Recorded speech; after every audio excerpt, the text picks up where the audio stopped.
নমস্কার বন্ধুরা। আপনারা কি কখনো অ্যাপেল, অ্যামাজন বা গুগলের মতো বড় বড় কোম্পানির মালিক হওয়ার কথা ভেবেছেন?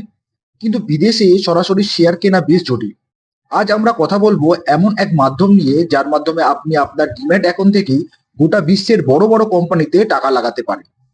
সেটা হলো ইন্টারন্যাশনাল ইটিএফ। এই ইটিএফ কি? এটি এমন একটি ফান্ড যা স্টক এক্সচেঞ্জে সাধারণ শেয়ারের মতোই ট্রেড হয়। ইন্টারন্যাশনাল ইটিএফ কেন বেছে নেবে? Geographical diversification.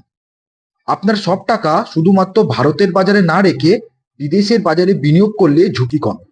ডলারের দামের সুবিধা। ভারতীয় টাকার তুলনায় ডলারের দাম বাড়লে আপনার রিটার্নও বেড়ে যায়। Global giants.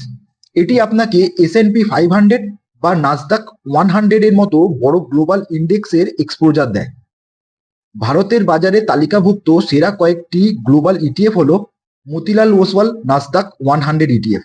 এটি আমেরিকার শীর্ষ 100 প্রযুক্তি কোম্পানিতে বিনিয়োগ করে। Mirae asset NYSE FANG plus ETF Facebook, Amazon, Apple, Netflix এবং গুগলের মতো টেক জায়ান্টসদের জন্য। Mirae asset Hang Seng tech ETF Hong Kong বা চীনার বড় টেক কোম্পানির ইন্ডেক্স ট্র্যাক করে। এই ইন্টারন্যাশনাল ইটিএফ এ কিভাবে বিনিয়োগ করবেন? আপনি আপনার ব্রোকার ব্যবহার করে ভারতীয় স্টক এক্সচেঞ্জ NSE বা BSE থেকে সরাসরি এই ইটিএফ কিনতে পারেন। এর জন্য আপনার সাধারণ ডিম্যাট অ্যাকাউন্টই যথেষ্ট। ডিম্যাট অ্যাকাউন্ট যদি না থাকে তাহলে ডেসক্রিপশনে ডিম্যাট অ্যাকাউন্টের লিঙ্ক দেওয়া আছে, সেখান থেকে ফ্রিতে ডিম্যাট অ্যাকাউন্ট খুলতে পারেন। Expense ratio. মিউচুয়াল ফান্ডের তুলনায় ইটিএফ এর এক্সপেন্স রেশিও অনেক কম হয়, যা দীর্ঘমেয়াদে আপনার লাভের পরিমাণ বাড়িয়ে দেয়। ইন্টারন্যাশনাল বিনিয়োগের ক্ষেত্রে অন্তত 5 থেকে 10 বছরের লক্ষ্য নিয়ে নাবা উচিত।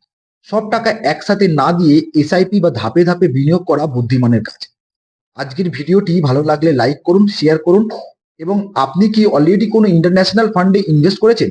কমেন্ট করে জানান। ভিডিওটি ভালো লাগলে চ্যানেলটি সাবস্ক্রাইব করুন। Thank you.